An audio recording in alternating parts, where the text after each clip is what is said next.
Wish I could cite chapter and verse the neuroscience, but there's a substantial amount of data that shows that a handwritten note, a hand-taken note, is far more effective in leaving an impression on the brain and leading to recall, understanding, than a typed note.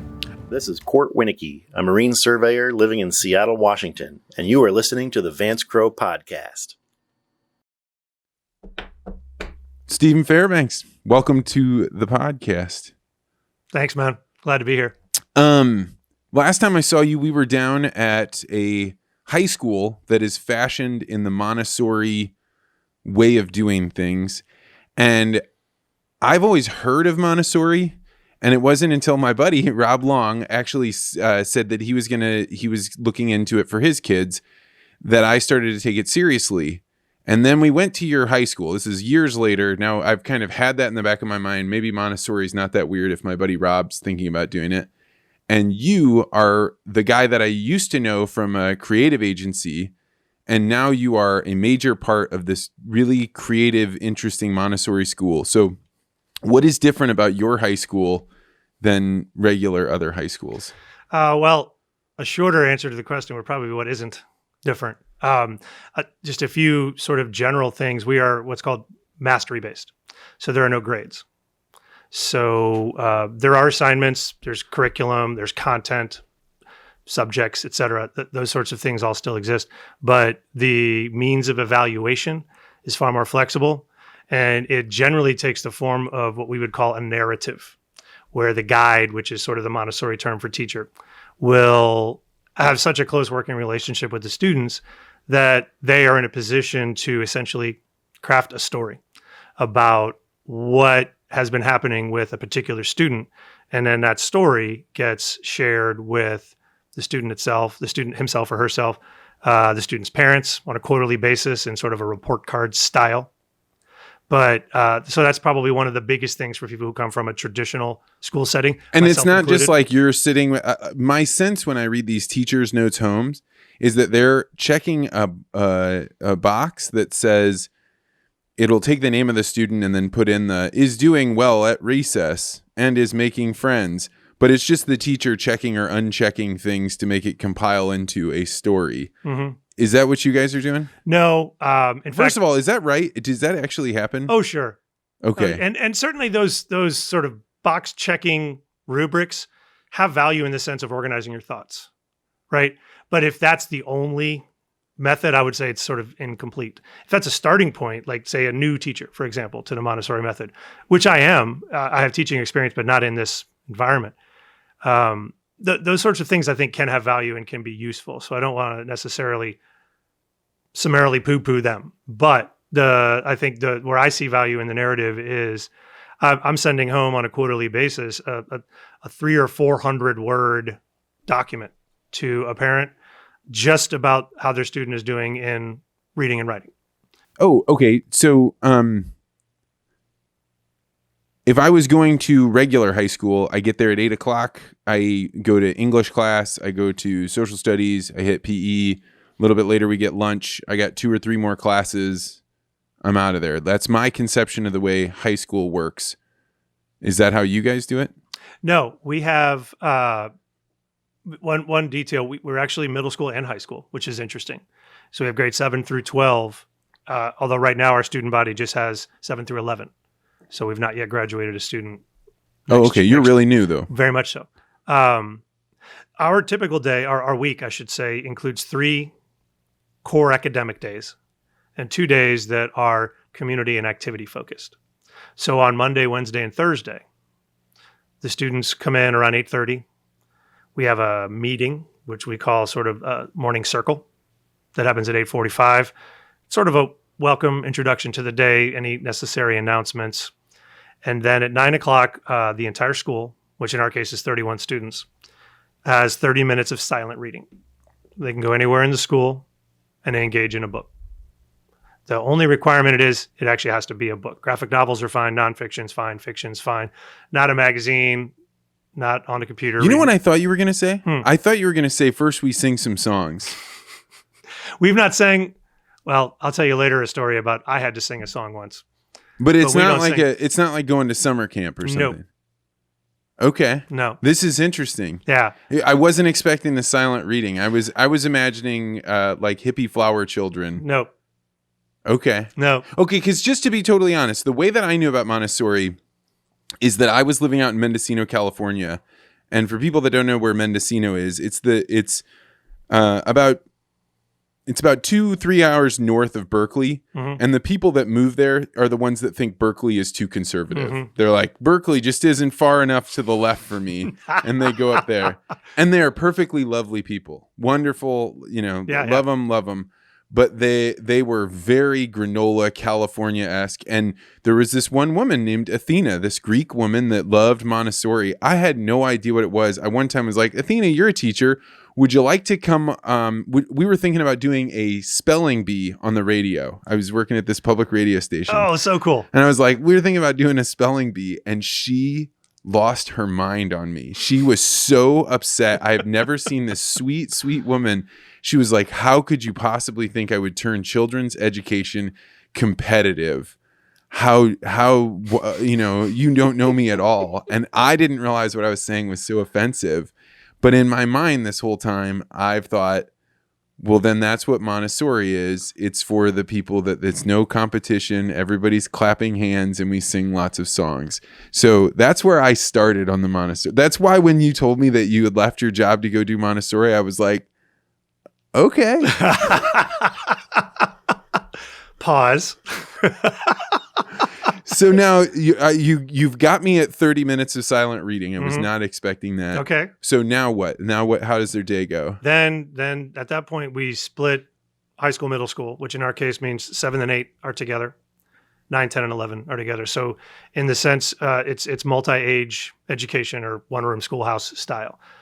I teach middle school humanities, reading and writing. So all the 7th and 8th graders are together for those classes. The high school teachers who handled the similar courses have 9, 10, and 11 together. At that point, they'll go to reading and writing for 30 minutes.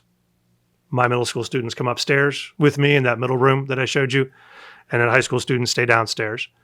And then at 10 o'clock on the academic days. What is reading and writing class all about then? Language and literature. So they're going to get writing instruction, whether everything from creative writing to argumentative writing to expository writing to journalism. Is all writing being done on computers, or do they write things out longhand? There's an awful lot of longhand.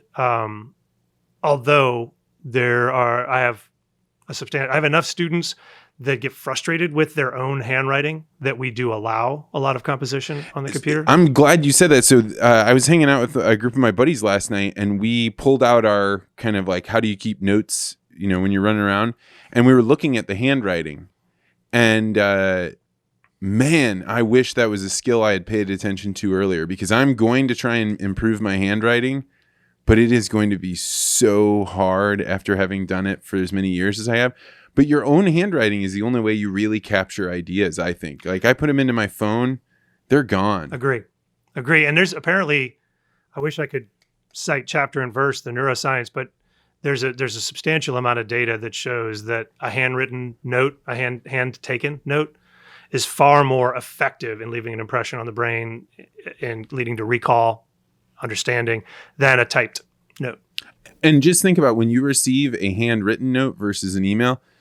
Somebody takes the time to write you out a long, beautiful email about something great. Yeah. Somebody sits down and writes with pen and paper and then mails it to you. There's something genuine about it. I want to save those things. That's right. I want to put them in a special place. Right. And it's easy to put an email in a folder or delete it. Right. Yeah. And even if you print it, then you've got nice Google's letterhead on top of this, deeply personal thing that you have. Right. So I think that it's definitely worthwhile for kids, not just to have handwriting class, but really focus on it. There's something to it. Totally agree. And we even get into with some of the kids who are struggling, like, what position are you sitting in when you're taking notes?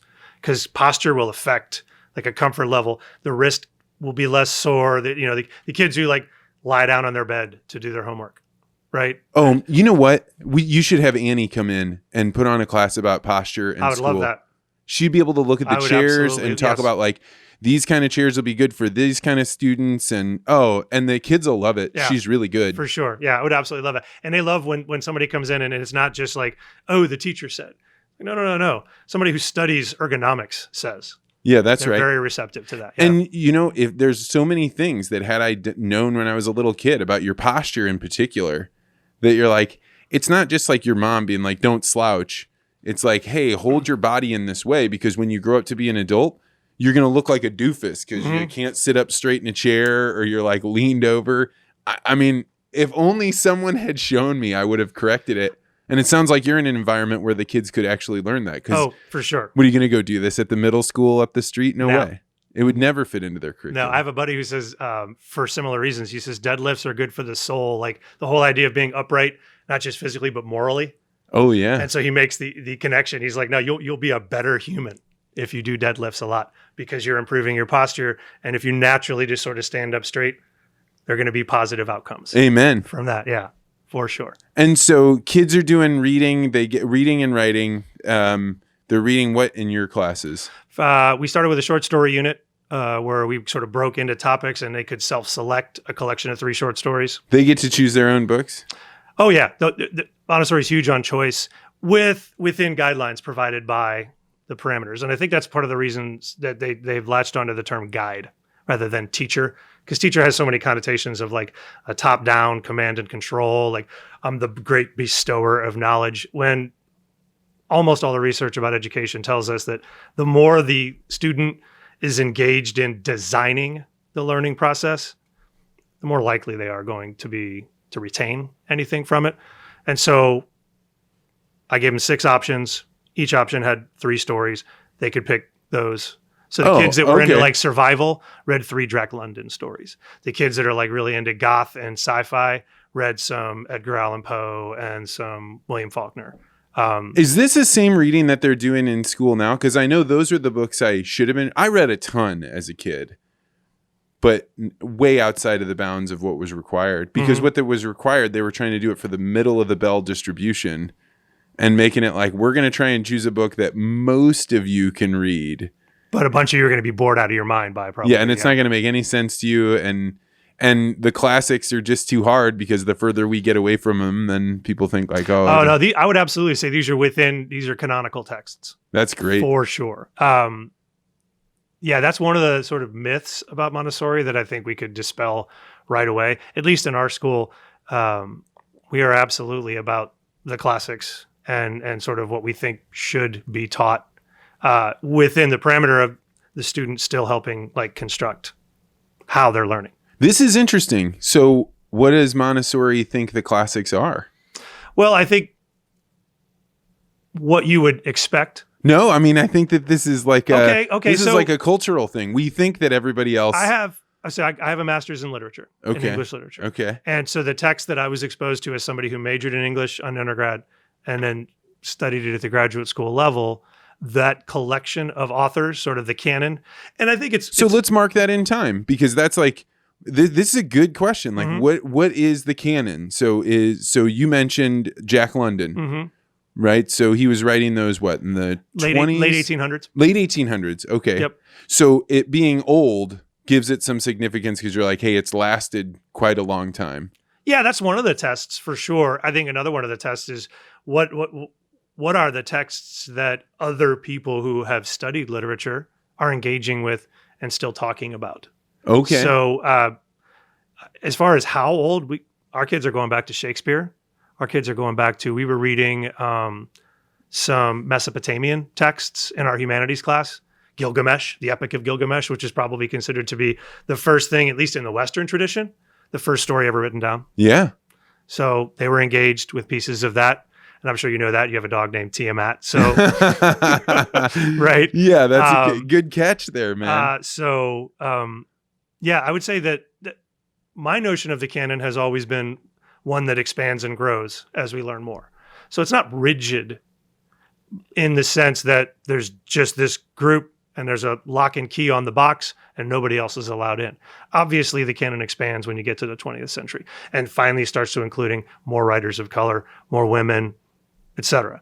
But I still think what makes it canonical is it great? Yeah, that's right. Is it archetypal? Does it have something that transcends? So you're going to be perfect to talk with it. So I have this book club. Actually, like I started it, but now it's kind of run by the group, right? Like Awesome. they have ideas about what books they want to read, and I've been focused on this concept, Lindy, the Lindy Effect. So this is coined by Nassim Taleb, and he's basically just saying, what is the likelihood that a book will be around 10 years, 20 years, 100 years in the future?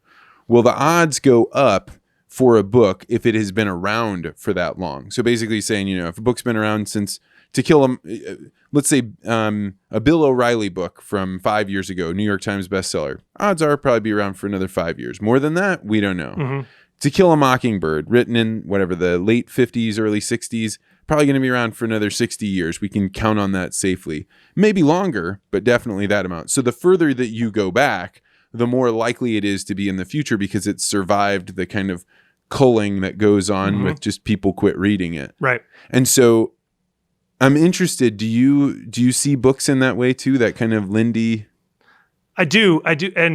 And I also have another lens that I've been using for some time, and it's an approach I borrowed from a mentor in undergrad who used to say that great literature does two things. It rewards repeated effort. So if you come back to what makes a piece of literature great is if you can come back to it on a second read and get more than you got the first time. Yeah, that's one criteria for great right. literature. Another criteria for great literature is it should accomplish two things. You should learn something specific about the time in which the author wrote it, about the people, about the sort of zeitgeist, for lack of a better word. Uh-huh. And there should be an attempt to communicate with what we might call the literary tradition, the eternal concerns that mankind has been exploring through literature. That great literature should do those two things. You should learn. To Kill a Mockingbird should teach us about the moment in time in which Atticus Finch was taking up the mantle of race relations. And it should also connect us to something about striving or the questions that mankind has been trying to ask himself for centuries. Man, I'm so glad you're here. I'm so glad you're here because there's a lot to talk about because I was just listening to something today. I somebody put up a book club that was like the Ag Book Club, and I was like, "Hey, let's look at these books and let's see, are there any books in here that I'm not going to agree with?" Yeah, there's one right there, and it's a book on veganism. And the guy starts off. It's called To Eat Animals or something like that. It's very simple cover. It's the Ag Book Club if you want to look it up. But I've only listened to the first 2 chapters. And he is clearly creating characters that he's gonna place into the world. Like, this was my grandmother who, went through these terrible, trying times, and she would eat anything she could get her hands on. And I had my son, and he's so pure, and I only want to feed him the best things I can.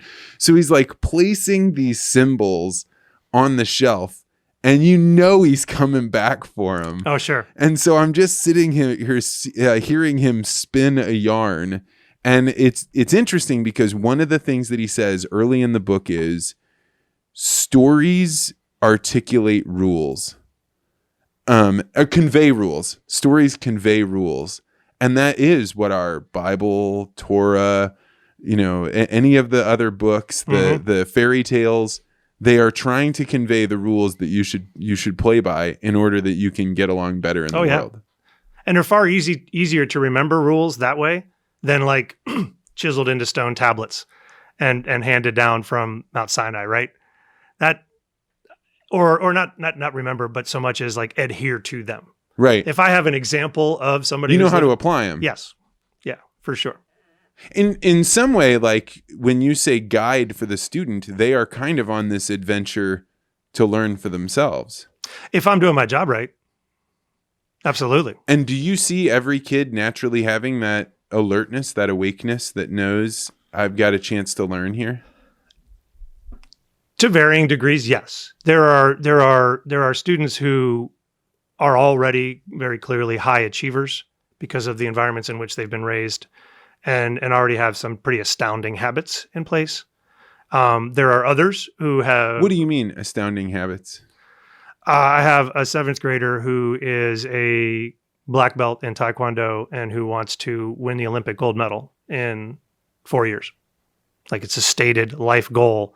And literally every decision he makes every day of his life is for that.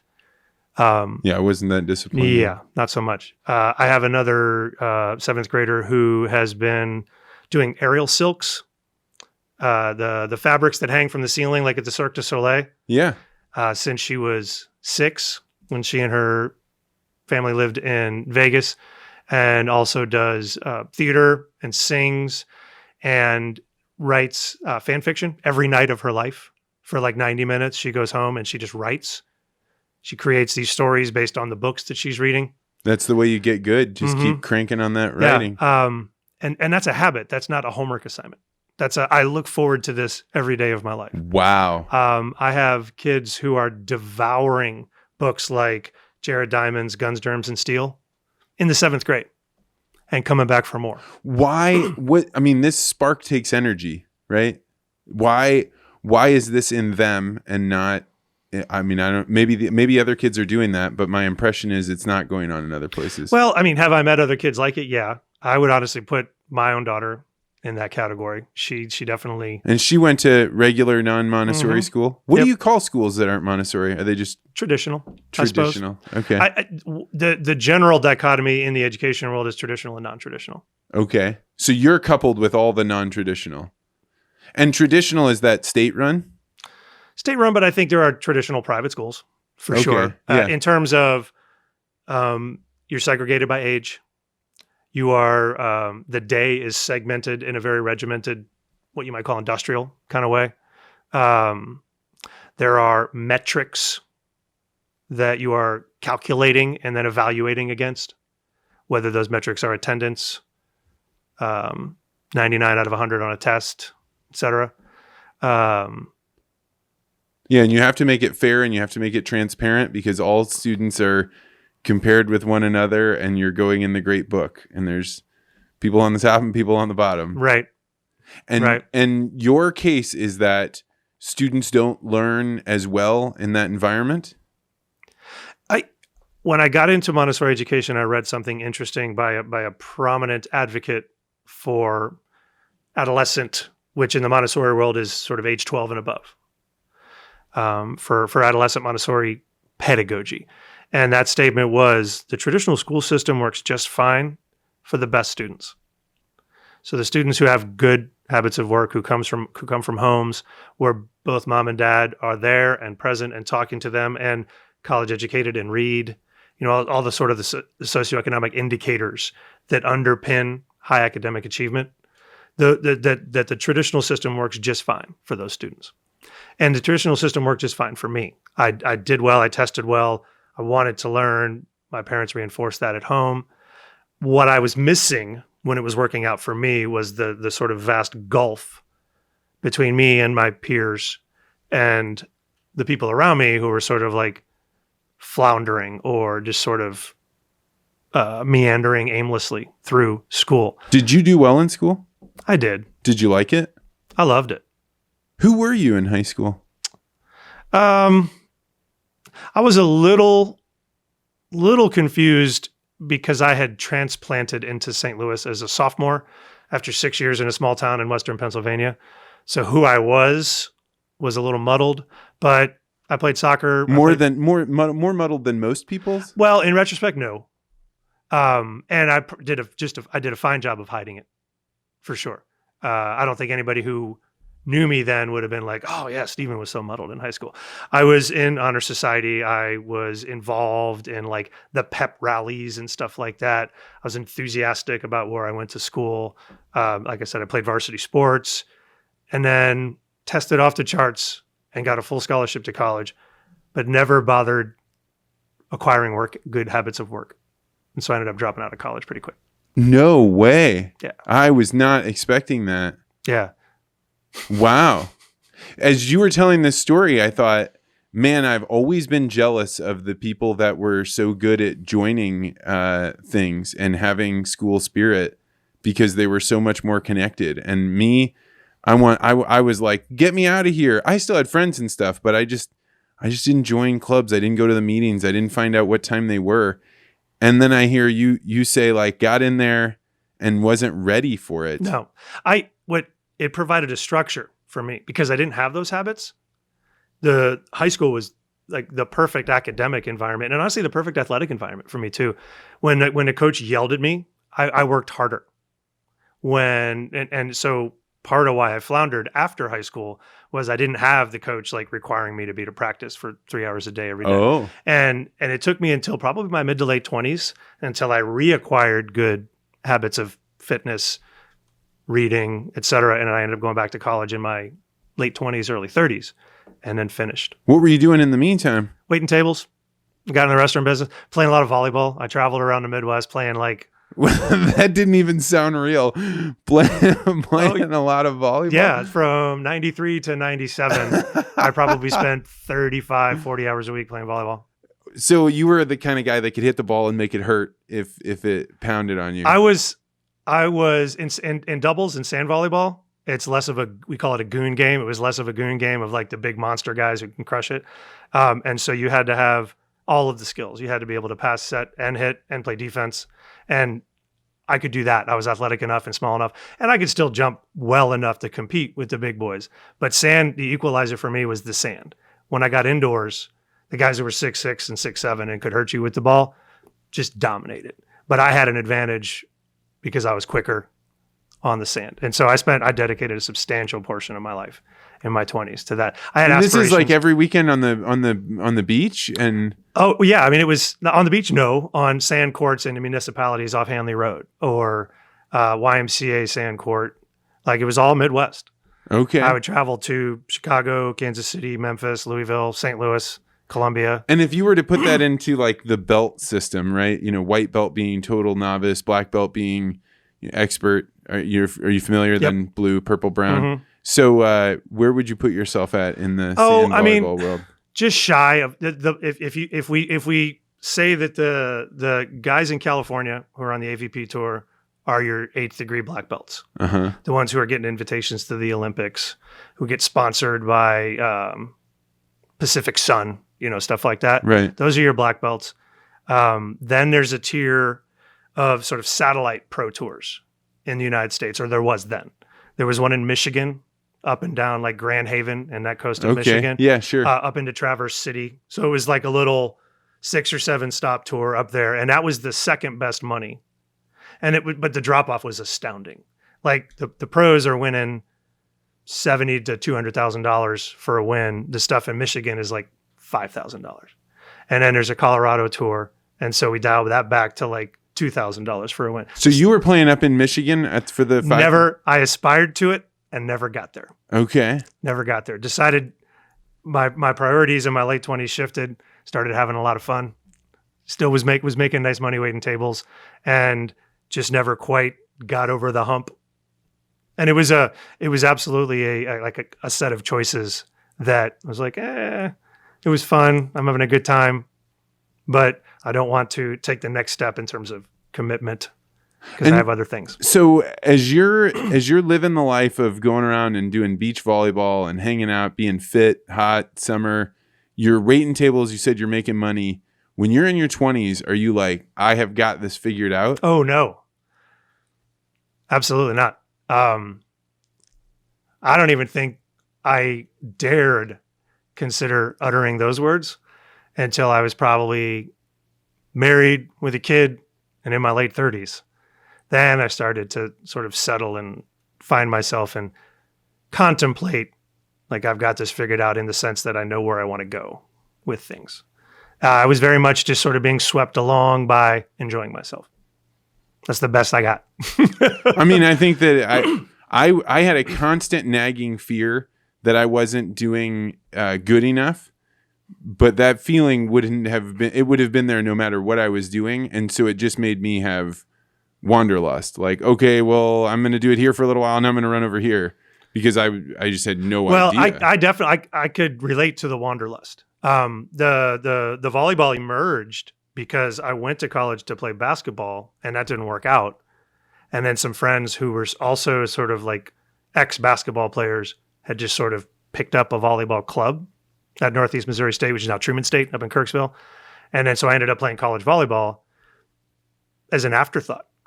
Took to it, liked it, and then moved back to St. Louis in 93, learned that there was this thing, like the ability to play in what we called open tournaments, which were tournaments for money, in the Midwest, and just sort of started doing that. And then the close group of guys I played and trained with all the time, people were peeling off because life intervened. A couple of guys got married. Another kid graduated from Logan Chiropractic School and moved out west. Another kid moved back to the East Coast. And so just the people that I was doing it with started peeling away. Just a couple of weeks ago, I had a guy on that was in a band, and he said, this is what happened to the people that were either going to be musicians, and then some of them were like, well, that's not going to work, and I got married now, and I got kids. And he's like, it was just me and my duo partner, and we were still there going forward. Yeah. Yeah. So I was very much being carried along by, it was fun. And like, it certainly would never say things like I regretted it or anything. Got a tremendous amount out of it. Loved it. Made great friends. And just recently, 2 years ago, got back into playing sand volleyball. And I still see some of the faces of the guys I was playing with back in the 90s. Did they take a break too? No. And that's why they're still fitter than I am and have less of a predisposition to the occasional calf or quad injury. So let's go back to your Montessori school. Yeah. You're teaching after reading and stuff like that. Then they have, you said it's not history, it's humanities. Well, first we have movement break. Movement break. Yeah. Recess? Which is, yes, except that there's movement is a mandatory component of it. So we have 4 or 5 options for the students to sign up for. Some of them can just go outside in the back and play games, kickball, 4 square. We have a bunch of hockey sticks and balls they can smack against the wall and stuff like that. When the weather gets cold, they can come inside, do yoga, ping pong. There's a group every day that walks around Grand Center, and one of the guides leads a group. So the idea is it's mid-morning. We've gotten the juices flowing with the reading, had the first class, immediately get up and move. Because of one of the Montessori principles is she talks about the connection between the head and the hand. And that the moving, active, engaged child is far more likely to be developing the brain. Oh, 100%. Yeah. I mean, and that I know that from if I'm going to write a speech or I've got something creative I've got to do, I don't get it done sitting at this desk. That's just when the work gets done. The thinking gets done when I'm taking a walk with my dog or I'm jogging or I'm doing unquestionably. And if you aren't moving, you aren't thinking. Yep. Yeah, and then the whole notion of how toxic stasis can be, just being static, and how that can steamroll into what end up being severe developmental challenges for students who are couch bound or technology bound. So we get them up and moving 30 minutes. Then at 10:30 to 11:30, I have my group in humanities. So we split into 2 groups, so that the smaller group affords more personal attention. 8 of them are going to science. The other 8 are going to humanities. And then the next day they'll swap. And so we have kind of an alternating pattern on the academic days. Okay. Then after that, the middle school students go downstairs for a sort of a broadly understood STEM curriculum, some science, some math, some interesting problem-solving type stuff. And our guides that do that are just friggin' amazing. And then I teach a high school French elective during that time, before lunch. So my teaching is pretty much done at lunch, which is at 12:15 every day. So the students are done working at noon as well? No, in the afternoons, they will have electives after lunch. So the middle schools students are required to take a foundational Latin course in 7th and in 8th grade. Foundational Latin. Mm-hmm. Why? Because it's so valuable for understanding English, for instilling an understanding, particularly of word structures and spelling. The primary and elementary level Montessori approach does not harp on spelling. So a lot of students hit 7th grade and they're below average spellers. And the idea is if you just expose them to the language, and then Latin being the root of so much of our language, that those structures get incorporated in a much more natural way to your friend who is the vehement spelling bee opponent's point, than like rigorous drilling of word spelling. Yeah. You're right, because that is what a spelling bee is. It's rigorous. So, and Latin. So I happened to check out this podcast for a while called History of the English Language. Mm-hmm. Have you ever heard this? Heard of it. I've not listened to it. It is mind-blowing because he treats the language like an evolving animal or Which plant. it is. Yeah. Oh, for sure. And starting I don't even know. I mean, the roots, I couldn't do it all, but he goes back to like, why is it Indo-European? Yes. And where does that come from? Do you understand all this stuff? Because it's mind-blowing. I didn't until I took a linguistics course in graduate school. And now I understand much more about it. And I also have a podcast I'm fond of called Lexicon Valley that a linguistics professor at Columbia named John McWhorter runs. And it's the interesting quirks of language and what the sort of root causes of those quirks might be in any particular case. So like one of the ones that stuck out to me was an episode on the Southern accent. And it focused on people like Jimmy Carter's mother, Rosalind Carter. And he excerpted several of her speeches, and then he matched them up with patterns of speech that had been in place for decades in the South. And he sort of traces their lineage, if you will.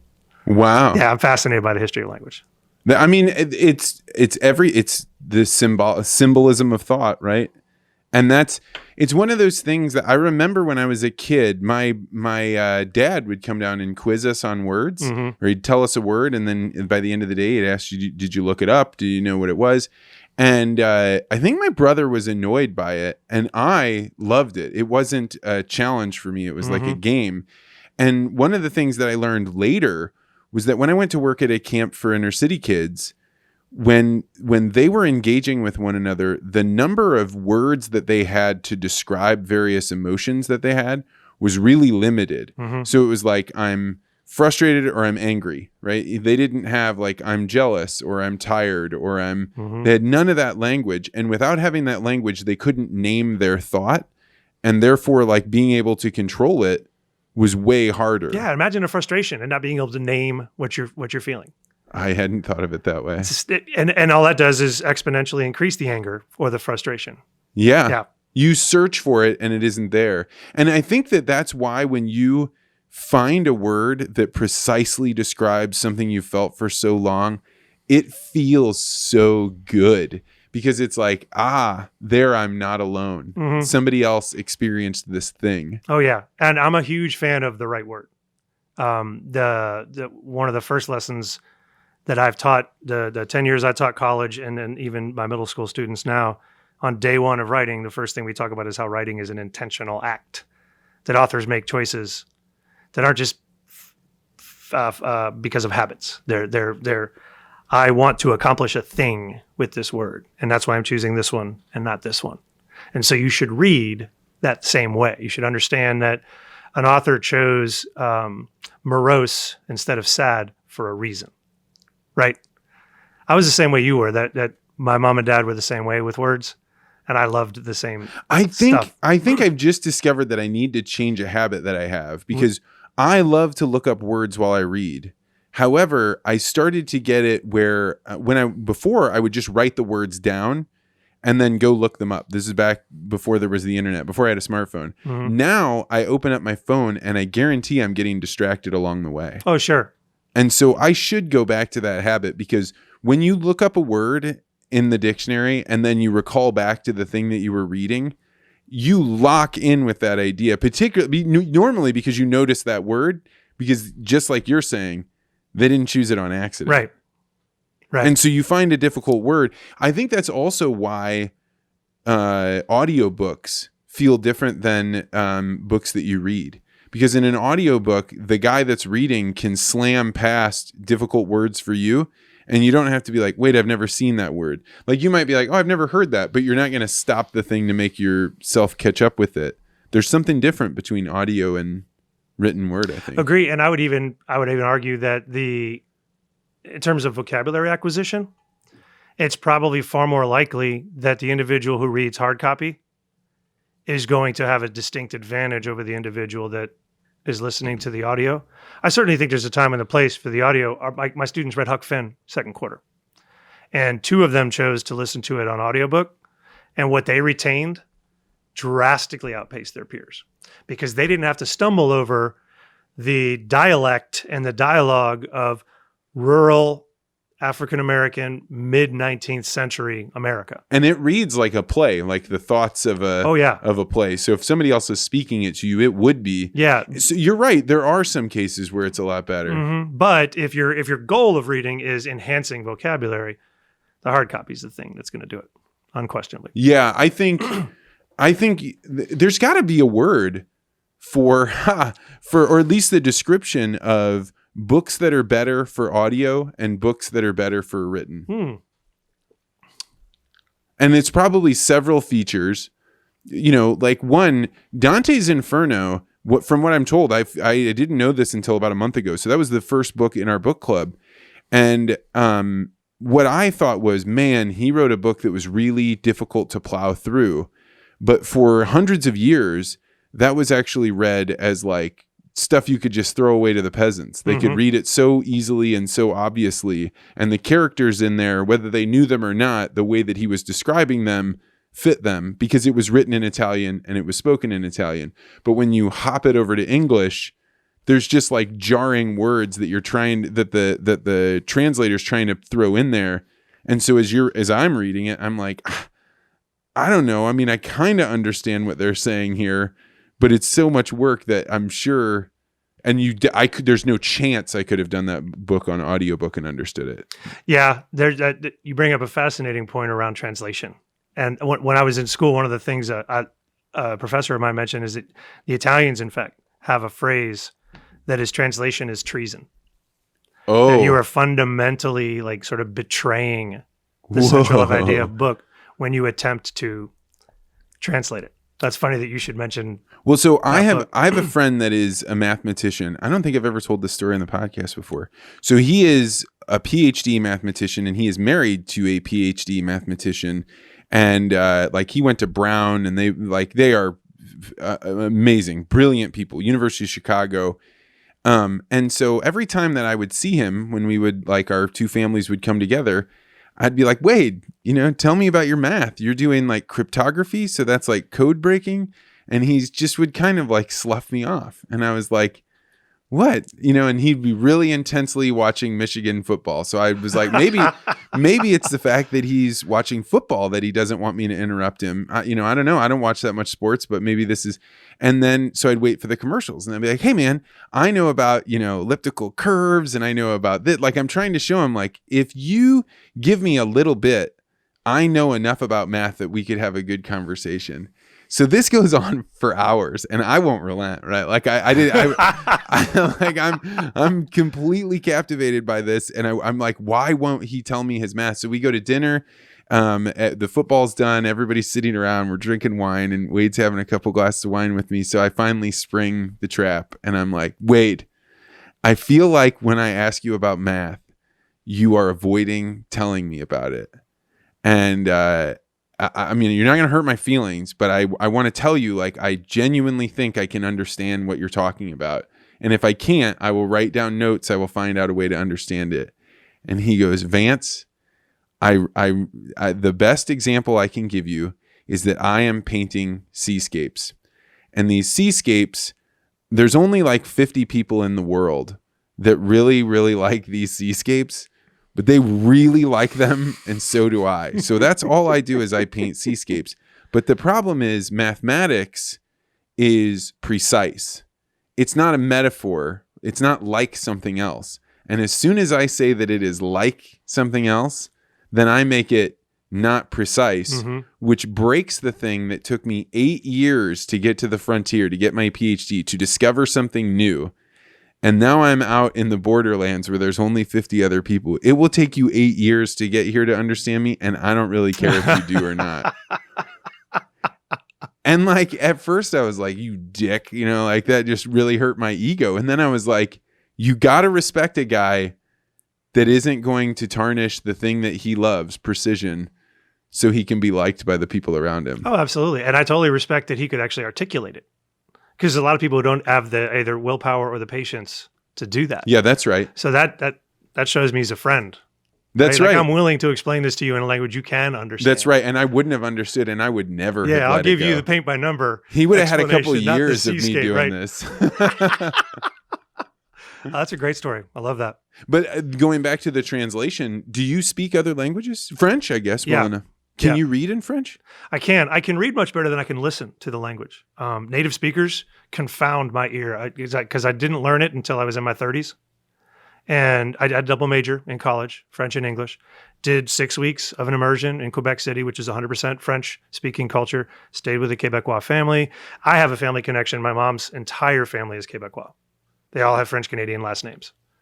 Born in northern New Hampshire, all loggers that came down from Quebec in like the late 1800s, early 1900s. All right. So can you speak for how is it that an enclave of people within an English-speaking country, why do they want to do that? And how have they been able to make it so a small group of people can make everyone else have to have two different languages? You have to have English and French, even though it's just a small group of people that speak French. Well, they're small, but they're persistent, and they have a prevailing sort of cultural narrative. You know what it says on every license plate in the province of Quebec? No. Je me souviens, which means I remember. Okay. And the French language is fascinating for a gajillion reasons. But one of the things that's really interesting about that is, do you know what a reflexive verb is? I do it to myself. So when I cut myself, I'm using cut in its reflexive sense, right? Okay. So when you introduce yourself in French, you say, je m'appelle. I call myself. The M, apostrophe, appelle. The verb to call is appeler, me going in front of it. So you say, I call myself. You don't say, my name is. You say, I call myself. So je me souviens, the souvenir, the word we have in English, it comes from the French memory.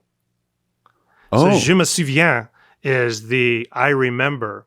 And so they have just completely built this cultural importance of being French and speaking French into their lives in a way that is palpable when you're there. And so what do they remember? What is this rallying, the uniting symbol? That their identity is absolutely bound in the language. That's what they remember. Whoa. And that's why the Quebec separatists were considered to be like a sort of borderline international terrorist group for decades. They were on the terrorist watch list in like the mid 20th century. The Quebec separatists. Do you know what's going on in Canada right now? I don't know. This blockade? I mean, by the time this comes out, this will be weeks old. But no, vague impressions, but not details. No. So, I mean, I don't know very much about it, but I can tell you that I am going to Alberta. I will have already gone by the time this thing airs. And there is a train in the western part of Canada that there are groups of people that are shutting it down because they don't like a gas pipeline that's coming in. They think that it's violating rules, but they are literally shutting down train lines. Not like, oh, we're not letting this one pass or that one. Like, period. They're stopped. They're backed up. They have trouble getting grain and stuff out of the ports. No, I did not know that much detail. Yeah, I mean, like, I think that it'll be long news. Something will have happened by the time this airs. So. Okay, cool. I'll have to. I have homework tonight then. Yeah, I mean, it's an interesting thing, but it calls to mind that that's a country that understands culture, right? They recognize different tribal groups. They have this French connection. The Albertans definitely feel like they're separated. Yeah, fascinating. So tell me more about humanities and your students. So they come back, recess. Now they've not recess the play, then they do lunch, then they're doing the after school extracurriculars. What's next? The end of the day is sort of an independent work time. Another central component of Montessori education, and this starts in pre-K and goes all the way up, is this idea that the student who is given the materials, the space, and the time, and most importantly, the support from a guide, should be free to explore as they see fit. And That's why there's a concept, especially in the younger ages in Montessori education, called the prepared environment. And one of the things you'll notice in the vast majority of Montessori schools is how similar they all look in terms of the materials. Math materials all look the same, the geography materials, etc. So that extends to our school in the sense that we finish the day with them having a block of roughly an hour and a half, hour and 15 minutes of time that is theirs to do with what they please. They can choose to complete assignments that they've been given in class. They could choose to read. They could also choose to occupy themselves in sort of the creative third of our downstairs room, which we would broadly call our maker space. And that could be everything from, I want to use power tools to build a new picnic table, to I want to use the 3D printer to play around and like design some chess pieces, or I want to go over here on the sewing machine and make some clothes, or sort of the traditional fine arts. We have aspiring painters, etc. In the room. How much time do they get to do this? Hour 15, hour and a half. Wow. And it's the last thing they do before we go to what are called jobs, which is the students then clean the entire school 5 days a week, every week of the year. So at 3:15 or 3:20, jobs time is announced / they're aware of it. And then they go and break off, and we have sort of a jobs manager, one of our 8th graders. And half the students go upstairs, half of them are downstairs. They're vacuuming, they're cleaning the bathrooms, they're doing the dishes. And then we all come back together in circle for dismissal at the end of the day. But no song singing. No song singing. I'm blown away by this, man. I'm blown away. I think that as I think about this, our giant school system is set up for numbers, right? We have raw goods, and we've got to mold them into something that we can use coming out the back of it.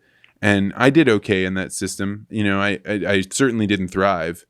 You know, I was a gregarious, excited person that was basically told, sit down, sit down, sit down, sit down. And yeah, I hear what you're doing.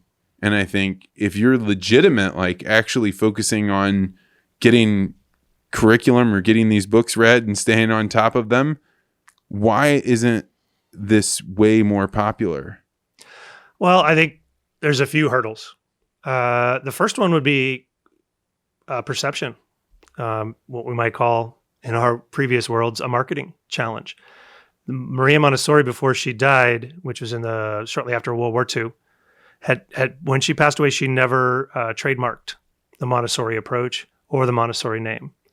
So there's no guarantee that when you go into a Montessori school around the world, you're seeing our approach. I mean, I've heard everybody say that everyone is different. Yeah. Everyone is different. I've heard that. Yeah, and I've heard stories ranging from sort of military rigidity in the classroom and calling that Montessori. It's like whistles and bells and standing at attention and everything short of a uniform and a bayonet. To okay, do what you want. We'll be over here, and everything in between. What my mentors in my current role, we call them the Melissas, the 2 women who founded our school are both named Melissa. And they were trained by a woman who actually studied under Maria Montessori 65 years ago before she died. And so there's a strain of thought and an agency that accredits schools called Association Montessori International, AMI. And AMI schools all do kind of what we're doing, which is we are dedicated to simultaneously a culture of work and a culture of knowledge. And that's the 2-prong approach that we take. That the student who is engaged in work that they find meaningful is the student that's most likely to thrive and succeed and be able to like define the terms of their success in their way. Not a school board hands the curriculum to a teacher who does this and then is rubber stamped by an accreditation. And then you, like you said, use the industrial analogy. Just get them out the door because we got the numbers to deal with. So Man, I really struggled in high school. Like the more I'm hearing you describe this, I remember hating so badly when people would be like, what do you want to be when you grow up? Because I could describe like, these are things that I like, but really what they wanted is, are you going to go do PR? Are you going to do advertising? Or are you going to do... I'd much rather have a student tell me what they like.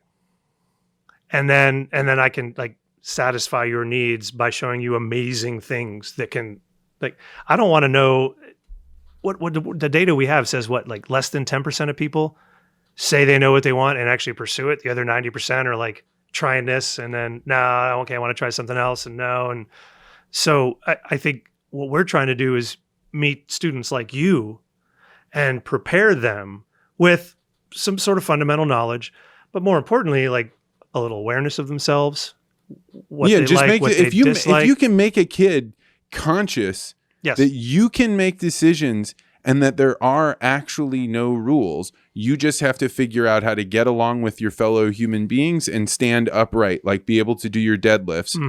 And that's, if you can do that, then fit in however you want. Thank God when I was in college, right before I graduated, we had a family friend named Brother Leo Ryan, and he was the dean of the business school at DePaul, and he came up and he met with me. He said, Vance, what do you want to be when you grow up? And I gave him a whole bunch of bullshit answers like, I don't know, I was thinking about being a fireman next week. And he like didn't pretend laugh. He was like, what is it that you really want? What is it that you care about? And I was like, Brother Leo, I don't know what I want to do. I know all I want to do is travel. And he goes, okay, there you go. Find a job that allows you to travel. Don't go get a job so that you can travel 2 weeks out of the year. Go do that thing that you're drawn to do and figure out how to get somebody to pay you to do it. Now, I knew nobody was going to pay me to go to the Singapore office for their PR firm, so I became a deckhand. And it was the best decision I could have made. But no one ever tells people you don't have to follow the regular path. Oh, yeah. In fact, everybody, to the contrary, is telling people you have to follow the regular path. When we start asking kids in like middle school, what do you want to be when you grow up? Right? Yeah, I think it's a travesty for sure. Back to your question about what are the hurdles? Yeah. Right? The first hurdle is impression, right? Or perception. The idea that you're thinking it's one thing when in fact it isn't. The second hurdle is, in most situations, it's private. And so there is a cost barrier for sure. There are examples of Montessori influenced public schools, but they're rare. And it's very difficult to scale up to like the district level or certainly beyond that. It's difficult to stomach paying property taxes in one place and then send your kid to a private school somewhere else. For sure. And particularly if you live in a neighborhood where you're like, hey, we pay probably more in property taxes because we have this good school system and it makes it competitive. Yeah. But I like what you're doing. How do you see these growing? Is what you're doing going to be around in larger quantities in the future? Or are you guys? Well, that's certainly the goal. Our school started as an independent entity called Montessori Adolescent Program, MAP School. And it started 3.5 years ago. So our current crop of 10th graders all started, 9 of them as 7th graders. The next year there were 15 students. No, it went 7, 9, 18, 31. It's our 4th year. So they had 7 students the first year, 9 the second year. And last year, the board of directors went to ATI, the Academy of Thought and Industry, which is this nationwide network that we're now part of, and said, hey, we have this going. We think we align value-wise with what you're doing. Are you interested in partnering? And so we joined with them. I don't want to speak for the founders of the school, but as I understand their intent, it was to do exactly that, to continue keeping what we have amazing and special, but make it available to as many people as possible. Well, it's going to be really hard to scale because it's culture. And culture, I'm reminded of the way that you're talking about the lineage being passed down. Same thing goes on in jiu-jitsu, right? This coach learned from this person, studied under this person, and you can't just go out and be like, let me just pluck this out and put it here. But you are newer to the system, right? You haven't been there forever. Right. So how did you get brought into the fold enough that you understand it? Well, some combination of luck, life circumstances, and thanks to you, I have the vocabulary to answer this last one. Listening to my Damon. Yeah, there you go. Hey, yeah. So my backstory educationally, I started graduate school in 2010, got a fellowship to start teaching at UMSL here in St. Louis then, and have been since teaching college writing. So Comp 1, Comp 2, business writing, that whole time. Every spring, I would look for full-time teaching jobs because I thought, I like this, I want to do it. At the time, I thought I'd want to just work at a small community college around here. I liked working with the type of student who landed at UMSL, who typically has had some like past life circumstance challenges. I had a lot of single moms coming back to school in their 20s and 30s, a lot of kids that had like flunked out of college the first time and then came back at 25, started over on their own dime kind of a thing. Yeah. That's a really, really interesting group of people Because they're going back. You. Well, yeah. And they're there because they want to be, not because mom and dad are alums. Yeah, that's right. And they're following in the footsteps. Yeah. Right? And so I thought community college, something like that. 3 years, nothing happens. I'm still waiting tables on the weekends to make ends meet while being an adjunct teacher and have a child, married. That's getting old. At this point, I've been waiting tables for like 22, 23 years. Man. And was starting to get tired of it, was wanting to spend more time with my family on the weekends and in the evenings. And so I threw my hat in for my first agency job. And that's when I started copywriting. And so that was 6.5 years ago. Still would look for a teaching job every spring. Was it hard for you to go towards the agency world and get out of teaching? Well, I kept teaching. I just reduced my load. I went from 4 classes a semester to just 1 every semester. What was your daemon saying? My daemon was listening to my legs and lower back, who were very tired. Yeah, and also I don't think there's anything wrong with that. And also my pocketbook, or my checkbook, if you will. The agency was the first time in my life, at the age of 42, that I got paid to take Labor Day off. Whoa! First time in my life. I had plenty of Labor Days off because the restaurant I was working in were closed. But that was the first time I ever got paid to take Labor Day off in 2013. Man, that is a long road to hoe. Yeah. Man, so it was an easy, and I had the good fortune of landing in the right place. I landed at Osborne and Bar in downtown St. Louis, and immediately was taken under the wing of some spectacular mentors. And I've always been intellectually curious, regardless of what the thing was that I was doing. I knew food. I didn't really know agriculture. And they threw me right into Monsanto's America's Farmers stuff. Shortly after that, working for the United Soybean Board. And so I just threw myself into the work, and I was curious and super interested. And I got paid to go to conferences and interview farmers and teach the women farmers from Common Ground, that USB group, teach writing seminars to them because they all wanted to learn how to blog. So I was in my element. I was enjoying it for sure. But I missed full-time teaching for sure. That is interesting that of all the communications work that you could do, you were in that particular kind because it's pretty damn close to teaching. Oh, for sure. Yeah, I think that's a valid point. Each spring, applying for jobs. Each spring, none coming. So I kept working, and I started working my way up the ladder in the agency world and getting promotions and getting raises, and that held a certain amount of appeal for a couple of reasons. Never thought I would experience it. So it was like, wow, this is neat. Like having enough money to travel and buy things that I hadn't considered would be part of my life. So that was kind of I remember when I made it into the white collar class. Yeah. I mean, I was 30, and I remember like before seeing people out at restaurants and being like, this guy's just wasting money. Look how expensive it is. Like I was fighting for every single like dollar I had. Table for 4 on Saturday night, right? Right. Yeah. Totally. Yeah. Totally. And it's a life change. Completely changes your life. For sure. And again, like I said, I took to it, and at every stop I had good people around me. I learned a lot from them. And it was just fascinating.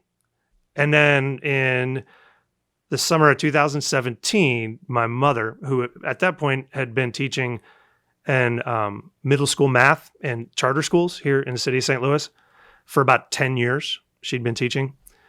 She got cancer. What did she do before she was a teacher? She was a computer programmer. She spent 31 years as like a data analyst, computer programmer. from the mid 80s all the way through like the first round of layoffs at Merritt's when they started outsourcing data processing to India. I want to say '06, maybe '05, '06. And so she was probably in her early 50s without a job, had double majored in math and computer science way back in the day. So she went back to school, got her master's in education, and started teaching. And I used to go visit her at her school. She would use me, this is great, she would use me as a cautionary tale for her students.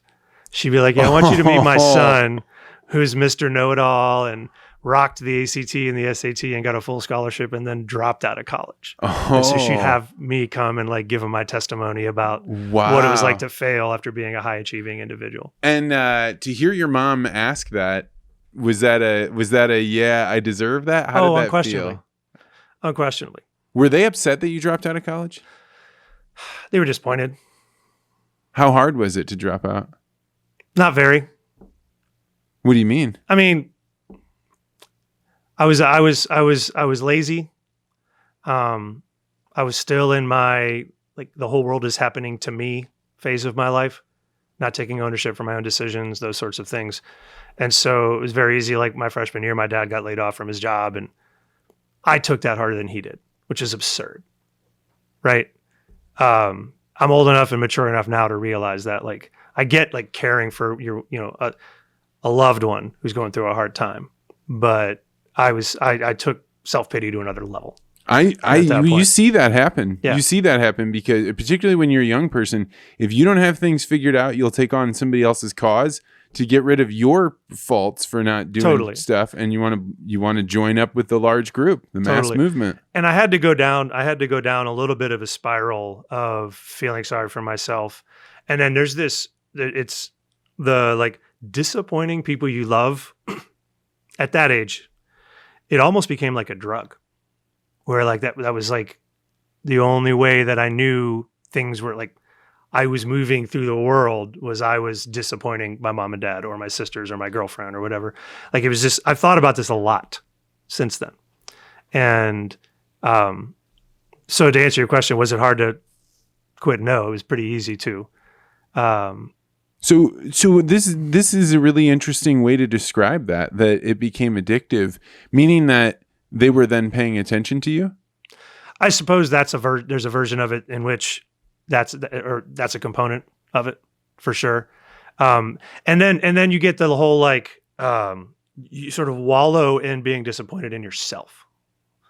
And that becomes your sort of defining mode with the world. And it even influenced sort of my early political leanings when I became like super, the world is an evil place, corporations are bad, reading Z Magazine and Howard Zinn and like totally immersing myself in that world. It was primarily coming from I've disappointed myself, therefore I'm going to be disappointed in the world. I'm just going to take that as my default mode. Yeah, and the more disappointed I am in the world, I can be like, this is why things aren't working because nothing works right. Exactly. And I mean, I had those leanings for sure. And then this last month we read the book, The True Believer, which is all about why do people join mass movements. Mm-hmm. And one of the groups he points out is the people that have unfulfilled dreams. So they had all these dreams of the way the world was going to be. Then they got there and they're like, that's going to be pretty hard to get there. I don't know. Mm-hmm. They drop out and then they join mass movements because they get to shed their own individual self. Yep. Man, sure. What pulled you out of that hole? I met my wife. No shit. Yeah. Good answer. Well, it's funny. I heard that phrase, make an honest man out of me type. I've heard that my entire life. And probably until my mid to late 20s thought it was horse shit.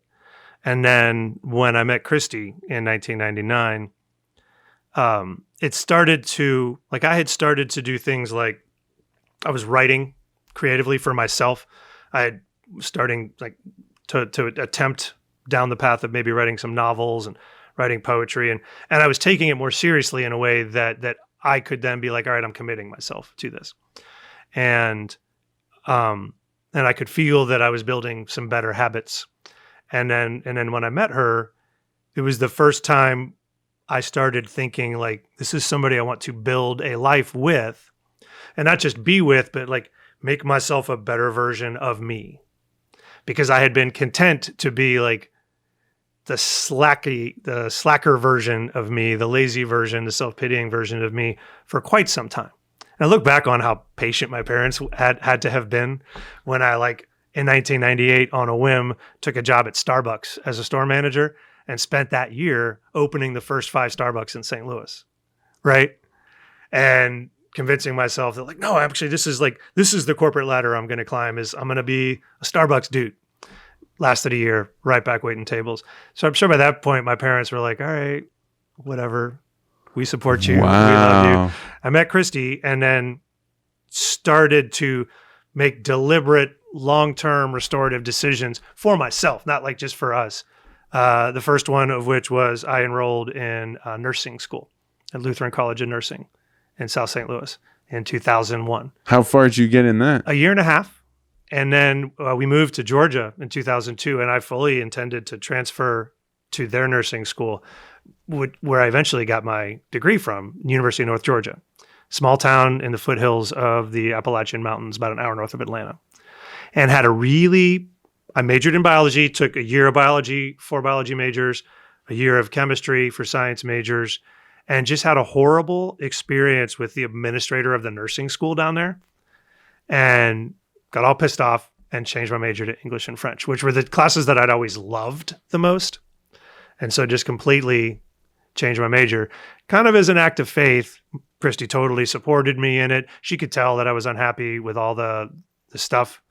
And then we got married, had a kid, bought our first house, finished school down there in 2008, have been back here in St. Louis ever since. So it was a very herky-jerky road. I mean, I know the experience of having a wife that makes you go like, oh man, if I stay the guy that I actually am and I don't become the person that she thinks I am, like she's going to see the delta and she's going to leave, right? So now I have to become like, what a mistake I made, because I got her to fall in love with this guy that's better than me. Uh-huh.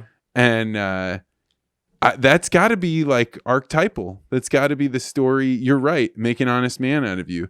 Because really the better Vance was the one that was like not loafing around, not doing stupid stuff, not going out to the bars, not, like that's true. Right. And and I couldn't even imagine before I met her, like that would be possible. Mm-hmm. Oh, for sure. And I think that's a great point. I had never even imagined it. And I don't know that at the time there was anything sort of revelatory in terms of a moment, but in the aggregate over time. Yes, that's right. And then when we moved, that sealed the deal, because we had to create a life for ourselves. We had a life here, and we were both in the restaurant business when we met, still had some pretty bad habits that were restaurant related in terms of partying and staying out late. And I hear the waiter culture is pretty wild. Oh yeah. Yeah, I've buried a couple friends, seen a few go to jail, seen a lot go to rehab. Oh, like that's pretty serious. Like that's like they party and then they go down the path towards hell and don't always come out. Yeah. And so we were lucky enough to extract ourselves from that. Got this great opportunity in Georgia. Well, that's not is that a conversation that you guys sit down and have? Is that an evolution of a change? How does that change happen when you're both a part of the culture? We got on the plane on the way back. They offered her the job. She went down for her interview. And we got on the plane on the way back. And our pro-con list was the con, lack of access to the party. The pro, lack of access to the party. Wow. We're literally writing it on our little list of paper. And we landed, she picked up the phone, accepted the job.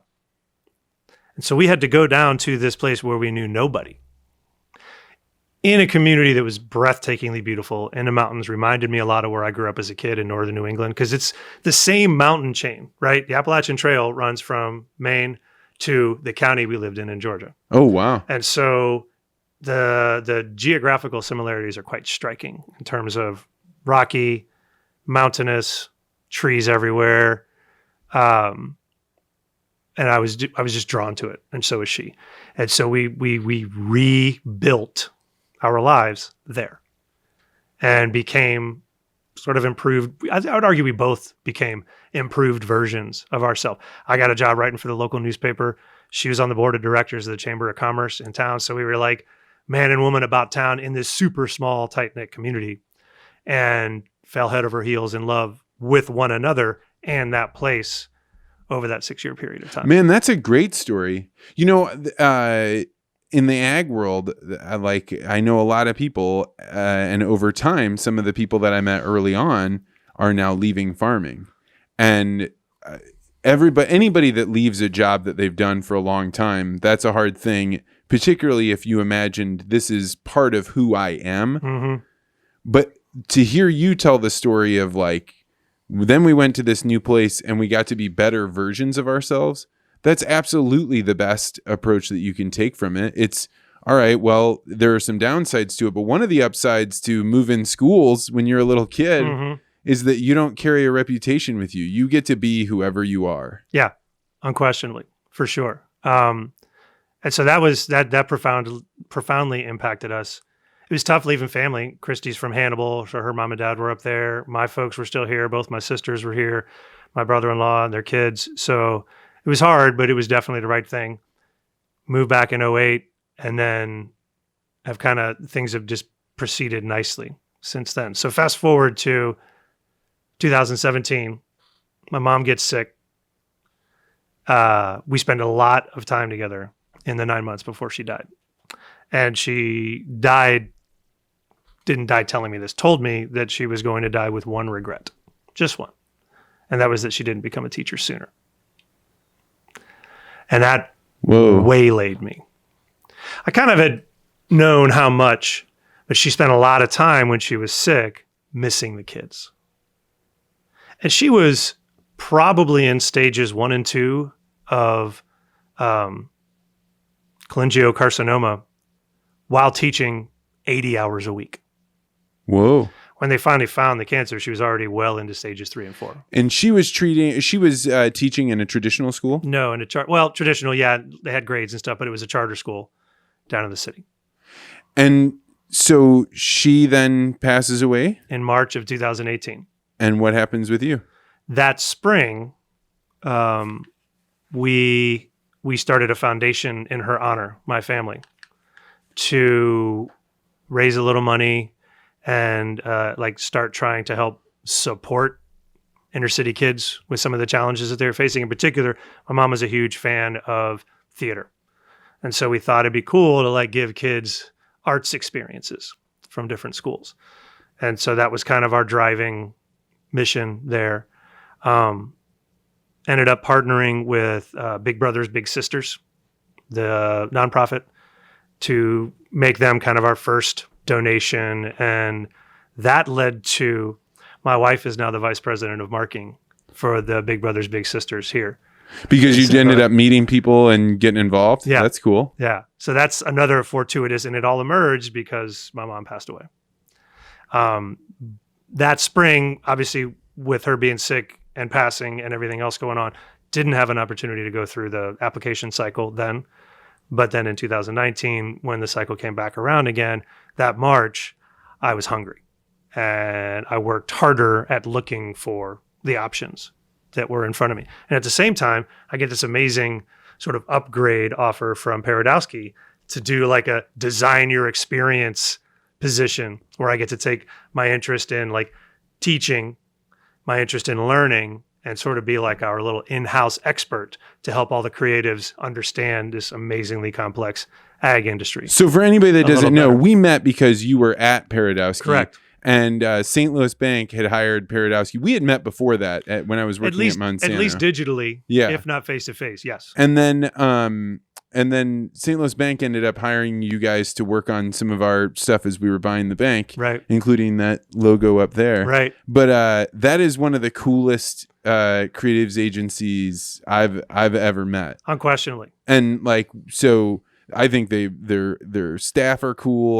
We have these meetings where I come out of there being like, every single one of those guys actually did their homework. I met with a lot of creative agencies. Like when I walked into that room the first time, you guys had a huge high bar to get over, because I've worked at the World Bank and all these other like high end places where everybody's competing to get their work. And the people show up and they're so ground into dust by the amount of work that they have to do that nobody's done any research. Nobody knows anything about your subject. And they're just waiting to give you factory style answers. Right. And Paradowski is the Montessori of creatives, right? Like we came in, we had these great meetings. I really like them. So when you and I became better and better friends, and then one day you were like, I got the opportunity to design my job, but I'm going to go teach at a Montessori school. What the hell? It was a really hard decision.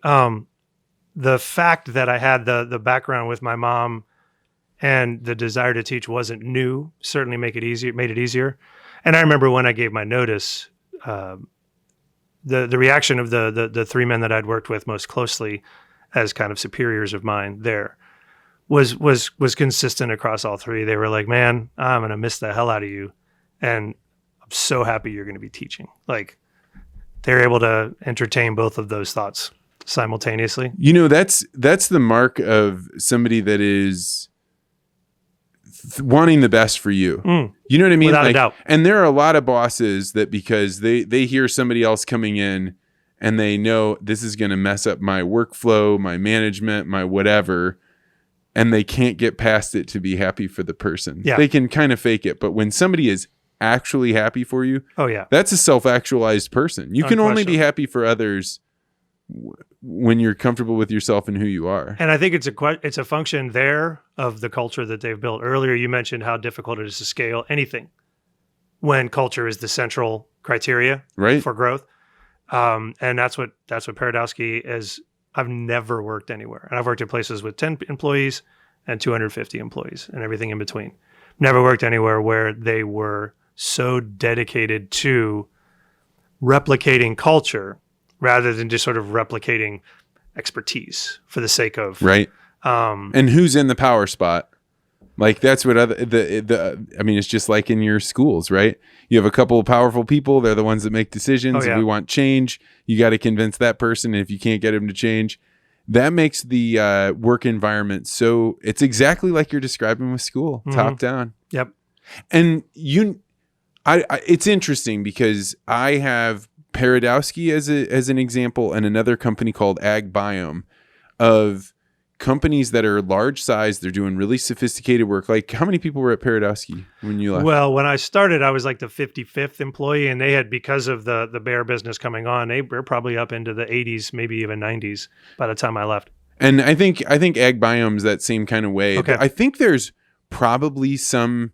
Have you heard of this concept called the Dunbar number? Mm-hmm. So it's the number of social connections that you can have before relationships start breaking down. Yep. I'm sure that happens working in a business, and that once they get over, I think the like regular person's Dunbar number is like 300 or 340 people. Yep. You can kind of keep track of relationships enough that you can stay in touch with them. Right. Facebook tries to not show you more than a few, like 100 or so people, because you can't keep up with these other people. Really? They know it. If they just showed you a constant stream of everything that your 900 friends say, you'd lose your mind. You'd be like, I don't understand what's, this person doing over here. But they show you the same band, and then they have kind of concentric circles outside of that. Sure. And I think that that's true in work environments, that once you get above a certain number, people don't know each other. So trust breaks down and it collapses. Because when I think of the same thing that's going on with Ag Biome and Paradowski, you have a culture, and what you're describing with the Montessori, where the people want that environment.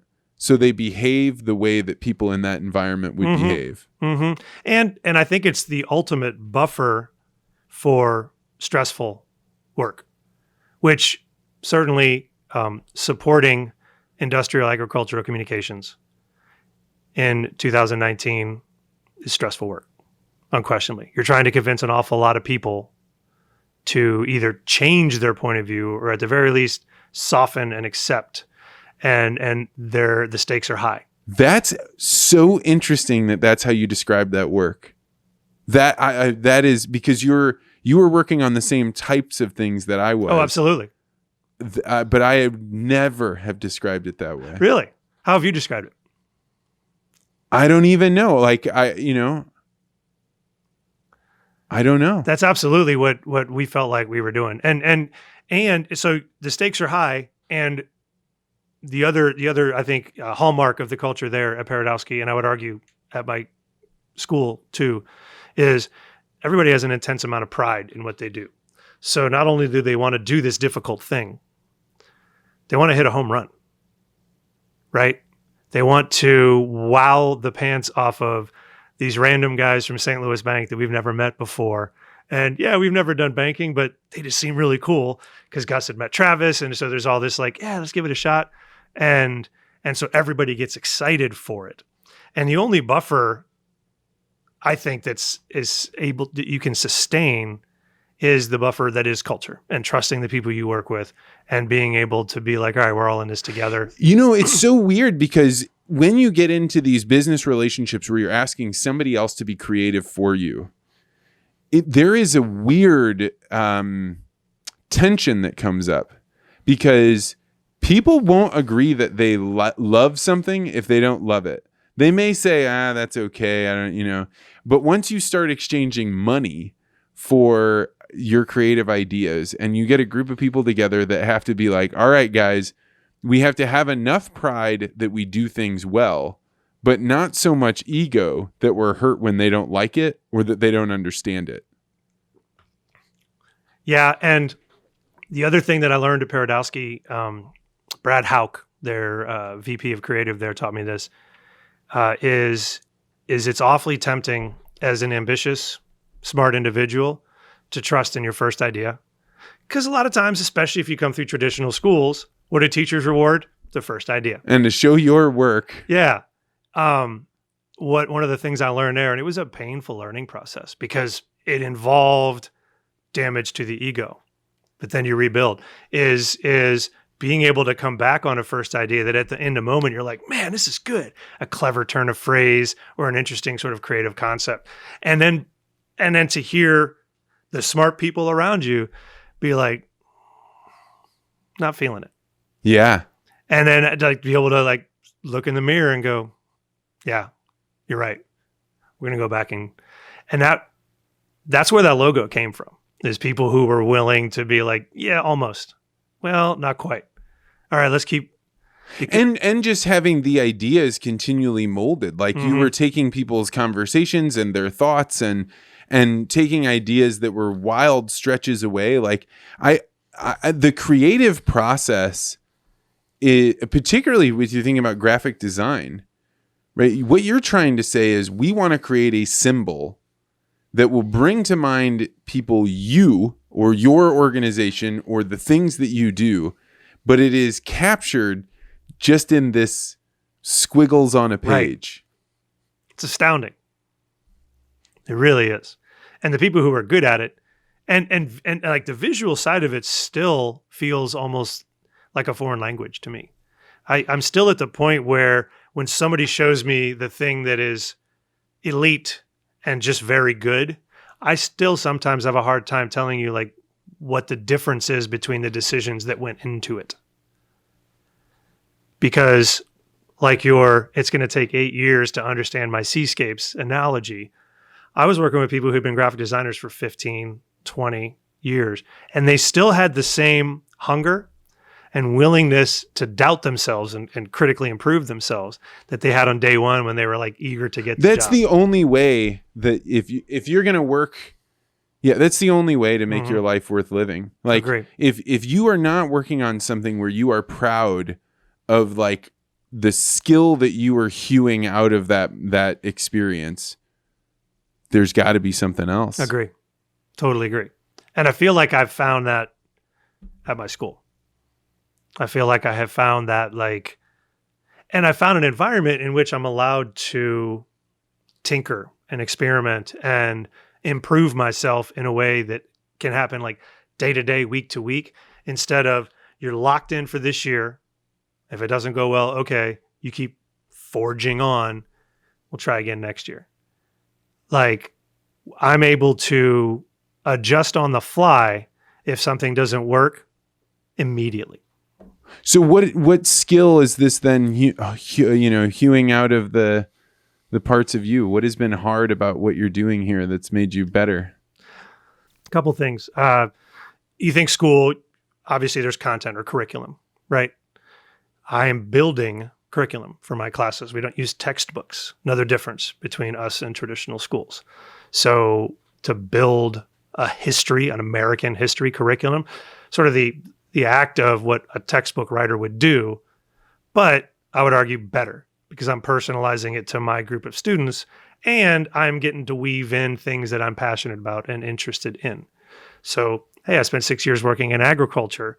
I'm going to have like this ag technology theme that I'm weaving through my entire year of this year's world history.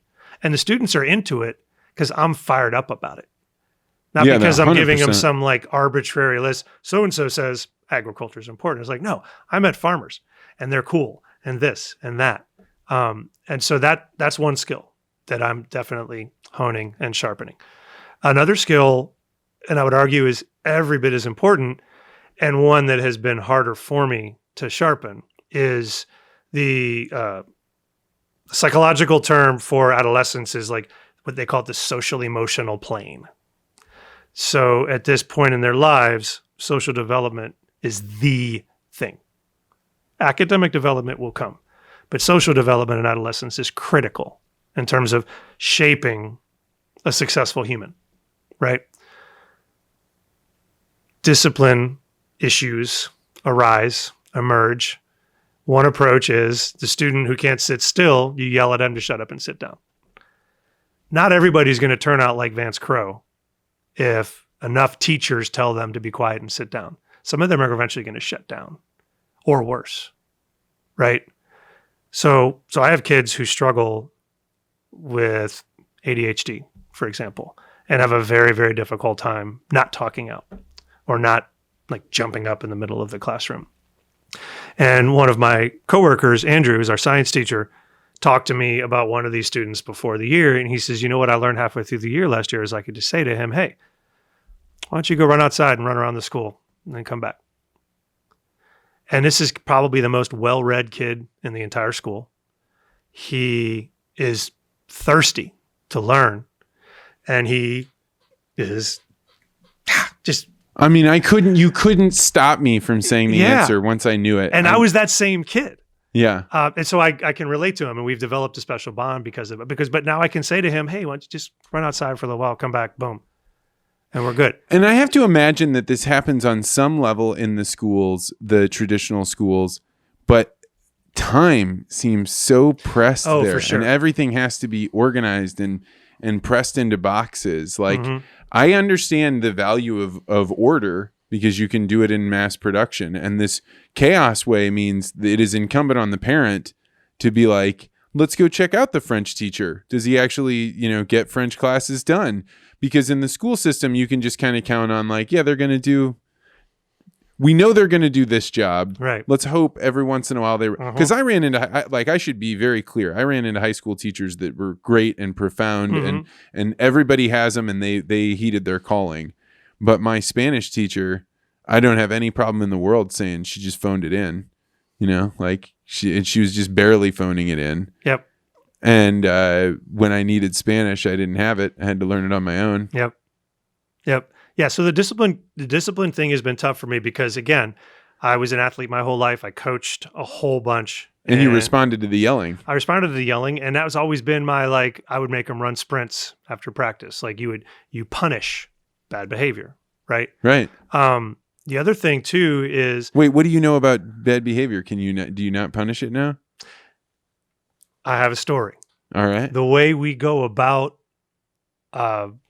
intervening, for lack of a better word, is you don't react in the moment unless emotional or physical harm is impending. Okay. So an extreme bullying situation, for example, you would step in. Somebody's about to get hurt physically, you would step in. Just about every other situation you observe. And you observe as closely as you possibly can. Then when you have access to the student or the group of students later, after the situation has been diffused, you come back and you approach them. And you don't approach them and say, like a student who's having a hard time, you wouldn't say like, what's wrong? You wouldn't start there. You wouldn't assume that like something is broken or bad or wrong. Okay. You would say, what I observed was you raised your voice and you said these words to this person. And what I observed earlier today was like you seemed a little disengaged in class. And you lead the student toward some awareness of themselves. And when it works, it doesn't always work instantly, but when it does, invariably what happens is the student picks up the thread of conversation and continues and admits that they made a mistake, admits sort of why they're off today. And is that happening because they don't feel threatened by they're about to get in trouble? Yep. And so you have to build a space where that can happen. So again, you have to have culture. And our two co-founders, Melissa, have done that. It's funny. Andrew has only been there a year and a half, and I'm the newest guy. And he's told me what his whole first year was like last year. And he calls what they do Jedi mind tricks, because I've never heard either of them raise their voice, ever. And we have a group of students that can tempt one to respond by ranging your voice. There's certainly kids in there that are wanting to sort of hijinks, right? And they almost never actually respond in the moment. And they have accumulated so much credibility with these kids, especially the ones that are sophomores and have been there for 2.5, 3 years, right? That when they do open their mouth, it's like someone scraping the needle off the record, like everybody stops. So we'll be in our morning circle, and the level of expectation there is the way you show attention is with eye contact and by not talking. That's how you show a guide or another student. That's correct. That's the correct answer. The two things, right? So if somebody's not doing those two things, my inclination would be to be, Vance, will you please stop talking, right? Which might solve the problem in the moment, but it also might piss you off. Because you're 14, you're having a crappy day, you didn't get enough sleep last night, you're going through puberty. Yesterday, somebody made fun of your hat, right? And so all this is spinning around your head. And now I'm the bad guy because I told you to be quiet. What they do is very quietly say, could everybody please show their attention to Emma when she's talking, please? And everybody shuts up. And I just turn and look. Wow. It's incredible to see. It's expectation, right? It's Yeah. That's really powerful. Yeah, like we've talked about this. I'm not introducing a new concept. How do we show attention? And I'll see them in class too. The class will get rowdy and one of them will say like, somebody remind me please what the expectation is for paying attention in class. And you even see posture shift when that happens. Now, is it perfect? Do kids still have bad days? Of course. It's not perfect, right? But it is profoundly impactful in ways that I had never Well, and I think the anticipated. long-term like spin that molecule, that child gets is even for being 6'4", 200 some odd pounds, I still really fear getting in trouble. Yes. I don't want to get in trouble. And like, eventually you hit a point where you're talking with your wife and eventually she says, I'm not going to get you in trouble. Like, let's just talk to me about what's Right. going on. Right. And you have that realization of like, oh, that's right. There is no one in charge. Right? Like, I can do what what I think is, and as long as I am upright, as long as I am thinking about it for me, well, then I'm going to navigate through the world better. Mm-hmm. But if your view of the reason that you should behave is because you're going to get in trouble, one, it gives you a really bad relationship with authority. Yes. And two, it makes you frightened to step outside of the lines because you don't want to get in trouble. Exactly. That's powerful stuff, man. Yeah, it is. And so those are the two fronts I would say that I feel myself developing on for sure. Yeah, I would say that the curriculum front, the discipline front, the other stuff has been sort of feels more like play to me because we're so small. We all do all the things. So we don't have a school nurse. We don't have an administrator. We don't have a principal. We have 5 guides and 31 students. We're all in the boat together. So when we build out a creative expressions unit, like our art class, or a physical expressions unit, like our gym class, we have to work with the tools in front of us. So my coworker, Andrew, is a certified personal trainer. So he does like a track and field unit because he has experience doing Man, my PE teacher didn't know that much about me. Right. about Exactly. personal training. I'm able to draw on my past lives in basketball and volleyball and cycling in ways that I can be a resource for the students doing the things I love doing and talking about the things I love talking about. Man, the more I think about this, the more I think there must be an obscene amount of teachers locked into the traditional system that would love to do what you're doing. Yes. As a matter of fact, the guy I was telling about earlier, the guy who was a pro cyclist in the track who was visiting, he brought a friend of his who's a teacher at a local school in St. Louis, because he's been wanting to like nudge him in our direction, and he's been in the public schools, and he's experiencing sort of the ceiling that is, I've done what I can do in his current role. And then the only way to do more is to become principal and change the rules. And in which case you're not in front of the kids anymore. Right. And you have, talk about boxes to check. Your whole life is boxes to check. Right. And standard emails. Right. And not upsetting anybody too much, so you get to keep in that position. That's exactly right. So, I'm going to change the subject because I'm worried we're going to run out of time. The video, but you tried the virtual reality headset. I did. So what was your experience there? What did you think of that? Well, I was surprised that I wasn't like dizzy or disoriented at all. When I did the Google Cardboard 4 years ago, I still have it, and I'll pull it out occasionally to like show people who've never experienced it at all. I was overwhelmed by like how like, it was almost vertiginous.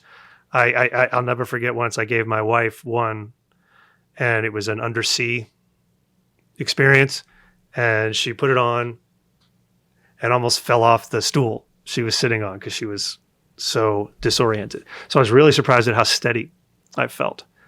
And then I was surprised at how long it took me to realize that I had a 360-degree in every axis environment that I was in. It just keeps becoming bigger and bigger and bigger. We're so conditioned to live within our peripherals. Right. And really even a much narrower probably That's right. range. And so it took me a few minutes to realize I could actually do all of that. And then I was surprised at how it took, I would say, 1.5 to 2 minutes to get the dexterity down. And that was the source of frustration, because that's something that I pride myself on, is I feel like I have exceptionally good hand-eye coordination. I spent my whole life good at things like ping pong and pool and ball sports. And so that was frustrating to not get the fingers to work right. So then once all that settled down, I felt like I was in the world. And then I started the one that I found myself, I felt like a little boy, the paper airplanes. Yeah. Like I'd pick one up, throw it, pick one up, throw it. Then I picked up 2 and I threw, and one of them kept going farther than the other. And I giggled. I laugh a lot, but I don't giggle much. And I had like a tee-hee-hee type reaction to it that was like, it was a central nervous system reaction. It wasn't just a... Yeah, that's right. It touches you all the way down in the fact that... It wasn't just surface at all. And it's because you're figuring out, just like a little kid did, how to interact with the world. Exactly. Yeah. Exactly. Like the first time you tie your shoe and you're like... It's a different form of consciousness. And it is going to have such like huge ramifications for what is real. What is it to be human? Like you're going to be able to interact with things. They will react to what you're doing. And how is that different than the way that you and I interact? Because I interact with you, you react to it. I don't know what your programming is, just the same as you won't know what that computer's programming is. Playing video games in there will be, as far as your brain can capture them, real life. When one of the first thoughts I had was, who's going to be the first person to figure out cool ways to use this for education? If I could take my kids and put them in the battle at Thermopylae, which the movie 300 was based on. Yeah. With virtual reality, or if I could take my kids and put them at. Well, so think about this. Are you sure you want to do that? Because like, let's imagine you did that. You're going to have to do it in ways that are obfuscated, or it would be possible to literally show them what it is like to murder a person. Right? Like, and the experience of what you can do. I know you could say, well, you could do that on TV and you'd be careful of what you show kids, but you will now be experiencing things such that the decision, the teacher decides what software to load into that, and the child will not, you won't be able to be like, oh, it was just TV, honey. Right? Because it actually encompasses all of the way you look and feel and hear. Your brain won't distinguish it from real life. You know, it'll be interesting then. What I would be curious to know is, let's say I did let somebody learn what it was like to kill somebody. Does that mean that their brain is now wired exactly the same way a murderer's brain is?